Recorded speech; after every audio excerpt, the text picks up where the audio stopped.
Hey, what's going on, guys, and welcome back to a brand new video and a brand new episode. And on the channel today I'm going to be going through 10 tips that have helped us, that we can improve on, which will help us, and hopefully we can help others. So I've got 10 top tips on how to on mistakes that we've made, and hopefully we can improve on them next year. So let's go on with tip number 1. Tip 1. So tip 1 is only plant what you're going to use, and we've got two very good examples of this with our courgettes and our lettuce. You can see at the back here we've got a lot of courgettes. So it started off quite small, and we actually thought we might have been alright. So there's 12 plants there, 12 courgette plants, but they've all grown out to be very big. And another example of this is lettuce. So you can see we've got a lot of lettuce. So as well, we definitely planted too much lettuce. Some of the lettuce is gonna go to waste. Not so much with the courgettes, because we can freeze it and use it in other meals. Tip 2. So tip number 2 is more permanent climbing frames for our runner beans and monstru. And while this would work fine, we think it would be better if we had them in a tripod. And this way we can, we do save space, because we can probably put for each cane we could probably have one runner bean to run up that cane. So we would save space, and 2, it would look a little bit nicer. 3, it would actually help the plant a little bit more. So the key thing here to take away is that you need to think very carefully about how you're going to grow them, and how you're going to support your climbing veg. Tip 3. So tip number 3 is use the right soil for the right plants. And if you guys remember, it's going quite back, probably about sort of halfway through the channel. If you scroll downwards about halfway, you might see, I'm not too sure, but it's our how to sow sunflower. And that will make mental. I think we're on it's over 125 views, I think. But unfortunately it did die. It didn't establish very well, and we think this is because we used too much barky soil. So basically it was too much wood, and it couldn't survive. And another example of this is when we had our blueberries, we needed to reduce the alkalinity to more acid.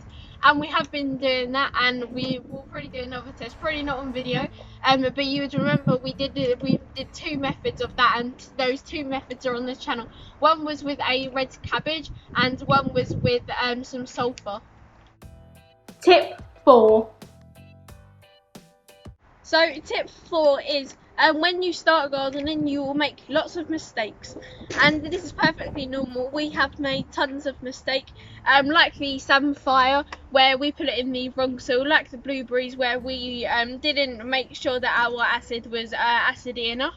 Another good example of our mistake that we made is that one of our climbers it's not died, but it's definitely not doing as well as our other climbers, and so we've got to spend time trying to get that back to health.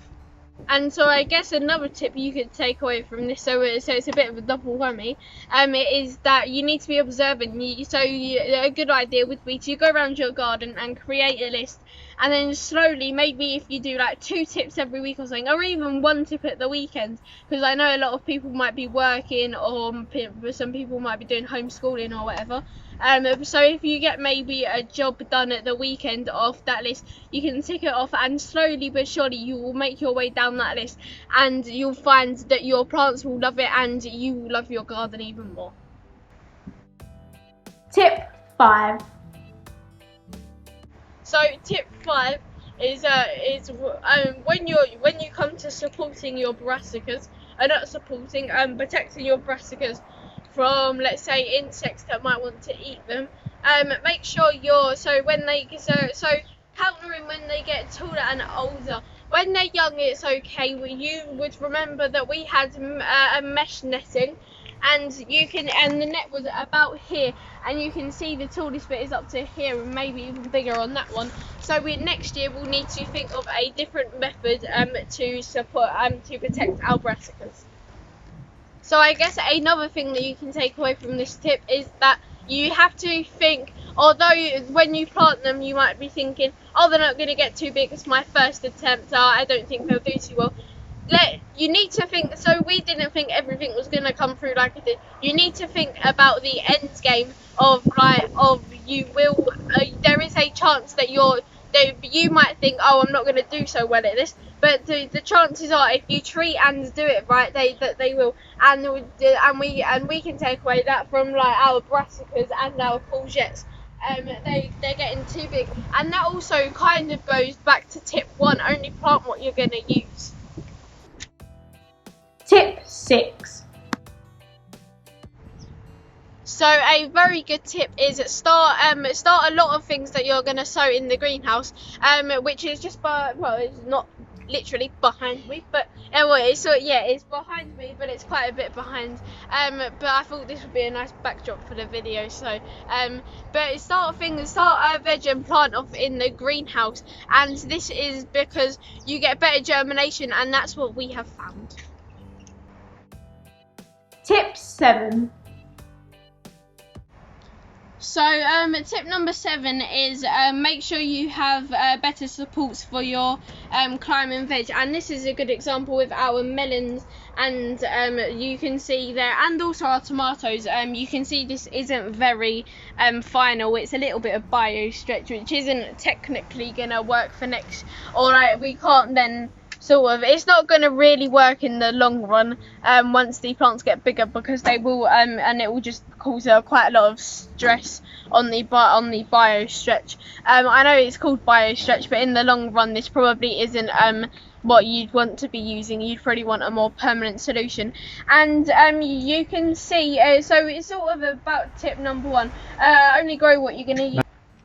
So the reason it ties in with tip number 1 is because you've got to think, when you're planting a lot of plants, you've got to think about storage. With the courgettes, I know we planted 12 plants and they're all quite close together, but we can actually store courgettes in the freezer, and they will be fine for using like months after harvest. Not months, like a couple weeks after harvest. So if you're planting a lot, think about storage.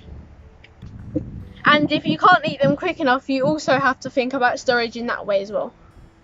So what I mean by storing is basically like jars, glasses, and not glasses, but like jars, fridge, a pot or whatever.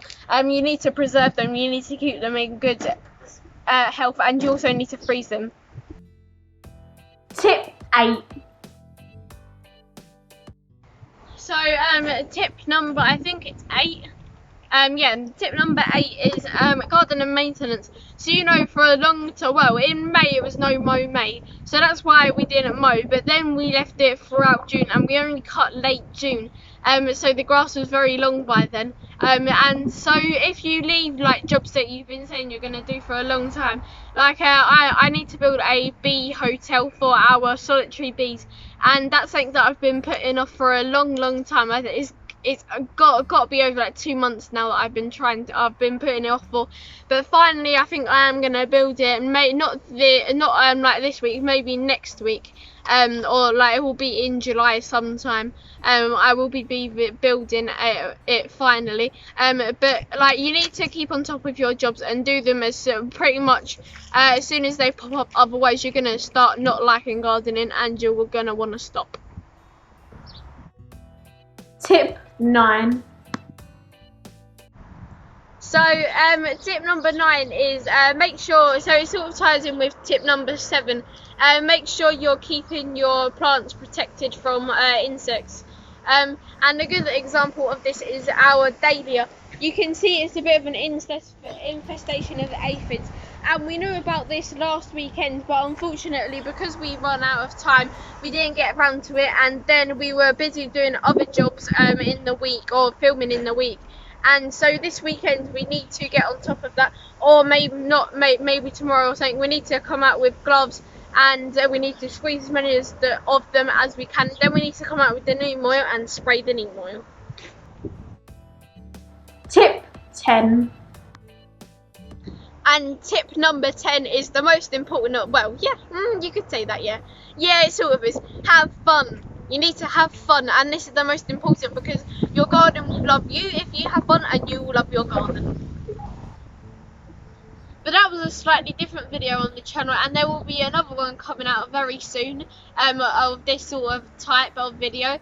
But I do hope you enjoyed. If you did, don't forget to like, share, subscribe, and as always, don't forget to slam that notification bell. If you do this, you'll be notified of all my videos.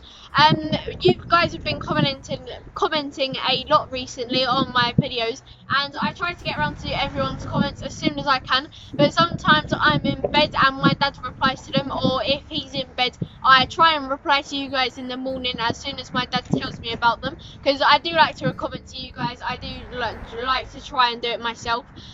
So thanks for the support, everyone. We're up to 25 subscribers. Yeah, 25 subscribers. So thanks for all the support, guys. There's 2 videos popping up now, and one is the last Friday night update that we did, and the other one is the 3rd episode of the Big Plant Out weekend. So that's your videos to choose. You don't have to choose them. You can just go find one other that you like on my channel. We've got a lot of sowing, we've got a tons of different variety, but I will catch you all in the next one. Bye, guys.